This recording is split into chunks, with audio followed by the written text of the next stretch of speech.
নমস্কার বন্ধুরা, সীমাস কিচেনে আপনাদের স্বাগত। আশা করি আপনারা সবাই ভালো আছেন। আজকে আমি আপনাদের সঙ্গে শেয়ার করব পনিরের খুব সহজ একটা রেসিপি। রাত্রে রুটি, পরোটা, লুচি অথবা নানের সঙ্গে খাওয়ার জন্য দারুণ টেস্টি আর খুব সহজভাবে তৈরি এই পনিরের সবজিটা আমি কিভাবে বানিয়েছি আসুন আপনাদের সঙ্গে শেয়ার করি। একটা প্যানে আমি এই জন্য দিয়ে দেবো ভেজিটেবিল তেল 3 টেবিল স্পুন। আর বন্ধুরা, এই রেসিপিটা কিন্তু ভেজিটেবিল তেলেই ভালো লাগবে, আর এটা সর্ষের তেলে ভালো লাগবে না। সঙ্গে 1 চামচ মতন মাখন দিয়েছি আর 1 চামচ দিয়েছি বেসন।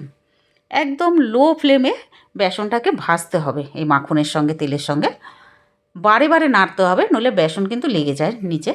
দেখুন ভাজতে ভাজতে বেসনের কালারটা কিন্তু হালকা হয়ে এসেছে আর সুন্দর একটা গন্ধ আসতে শুরু করেছে। এবার দিয়ে দেব 1 চামচ গ্রেটারের হেল্প নিয়ে গ্রেট করে রেখেছিলাম আদা। ওই আদাটা দেওয়ার পরে সঙ্গে সঙ্গে কিন্তু আমি পেঁয়াজ দিয়ে দেবো, কারণ আদা দেওয়ার পরে বেশিক্ষণ ভাজা চলবে না। 1-2বারই নাড়িয়েছিলাম। 2খানা বড় সাইজের পেঁয়াজ দিয়েছি, কুচি করে রেখেছিলাম। আর একটু বিছিয়ে দিয়েছি দিয়ে খুন্তি দিয়ে। সঙ্গে দিয়েছি 1/2 বাটি মতন শিমলা মির্চ আর একটা বড় সাইজের কেটে রাখা দেশি টমেটো দিয়ে এবার ভাজবো মিডিয়াম ফ্লেমে। এবার এই সবজিগুলোকে ভাজবো বেসনের সঙ্গে। 2 মিনিট ভাজার পরে দিয়ে দেবো 1 চামচ কাঁচা লঙ্কা কুচি। ঝালটা বন্ধুরা আপনাদের নিজেদের স্বাদ অনুযায়ী দেবেন। লঙ্কা কুচি দেওয়ার পরে এবারও 1 মিনিট মতন ভেজে নিয়েছি মিডিয়াম ফ্লেমে। এবার স্বাদ মতন নুন, 1/2 চামচ রেড চিলি পাউডার আর 1/2 চামচের কম, মানে 1 চামচের 4 ভাগের 1 ভাগ হলদি পাউডার, 1/2 চামচ দিয়েছি ধনে পাউডার দিয়ে এবার 2 মিনিট মতন এইভাবে মশলাটাকে এই সবজির সঙ্গে ভাজবো। 2 মিনিট পরে দিয়ে দেবো কাশ্মীরি রেড চিলি পাউডার, এটা কালারের জন্য, তবে এটা অপশনাল বন্ধুরা। এবার ভালো মতন ভাজতে থাকবো এই মশলার সঙ্গে এই সবজির, আর বারে বারে নাড়বো। বেসন দেওয়ার জন্য কিন্তু লেগে যাচ্ছে নিচ থেকে, তাই বারে বারে নাড়তে হবে মিডিয়াম ফ্লেমে। এবার উপর থেকে দিয়ে দেবো ঘরে জমানো দই, টক দই। টক দই দিয়েছি, গ্যাসের ফ্লেম কিন্তু একদম লো করে দিয়েছি, নইলে দইটা ফেটে যাবে। আর সঙ্গে সঙ্গে জল দিয়ে দেবো 1/2 কাপ মতন, নইলে দইটা ফেটে যাবে। এইবার মশলাটাকে এই দইয়ের সঙ্গে কষাবো। 2 থেকে 3 মিনিট কিন্তু আমি দইয়ের সঙ্গে এই সবজিগুলো কষিয়ে নেব। এবার দিয়ে দেবো 150 গ্রাম মতন পনির।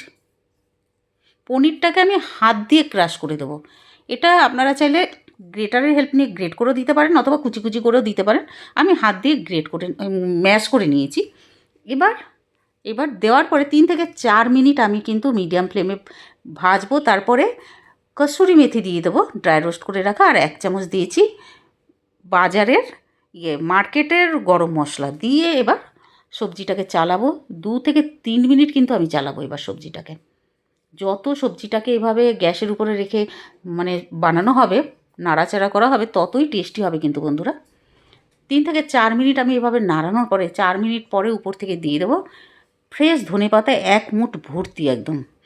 খুব টেস্টি লাগবে, এতে সুন্দর গন্ধ হবে। ধনেপাতা দেওয়ার পরে একটু নাড়িয়ে মিক্স করে নেব, মানে ধনেপাতাটাকে এই পনিরের সবজির সঙ্গে ভালো মতন মিক্স করে নেব। 2 মিনিট এইভাবে মিক্স করব আর নাড়তে থাকবো। এবার একটা লেবুকে 4 টুকরো করেছি, আর সেই 1 টুকরো আমি দেবো। তবে আপনারা যদি টকটা একটু বেশি পছন্দ করেন একটু বেশি দিতে পারেন, মানে 1/2 অংশ দিতে পারেন। তা আমি রাত্রে তো একটু টকটা কম দিয়েছি, তাই 4 ভাগের 1 ভাগ আমি দিয়েছি রস। এবার রসটা দেওয়ার পরে একটু নাড়াবো। 1 মিনিট মতন নাড়িয়ে নেওয়ার পরে একবার আমি চেক করে নিয়েছিলাম যে নুনটা কম হয়েছে, তাই আর একটু নুন দিয়ে দিয়েছি। নুন দিয়ে আবারও 2 মিনিট মতন কিন্তু এবার আমি মিডিয়াম ফ্লেমে নাড়িয়ে নেব সবজিটাকে। এবার 2 মিনিট পরে একটা প্লেটে তুলে নেব। দেখতেই সুন্দর লাগছে না বন্ধুরা? খেতে তো দারুণ লাগবে। আর বেশ অল্প পনিরে কিন্তু হয়ে গেছে। কমসে কম 3 থেকে 4 জন যদি কেউ ঘরে গেস্ট আসে হঠাৎ করে, হয়ে যাবে আমার মনে হয়, সঙ্গে আর একটা কিছু থাকলে। তৈরি হয়ে গেছে দারুণ টেস্টি পনিরের রেসিপি। এটাকে অমৃতসরি পনির বলে।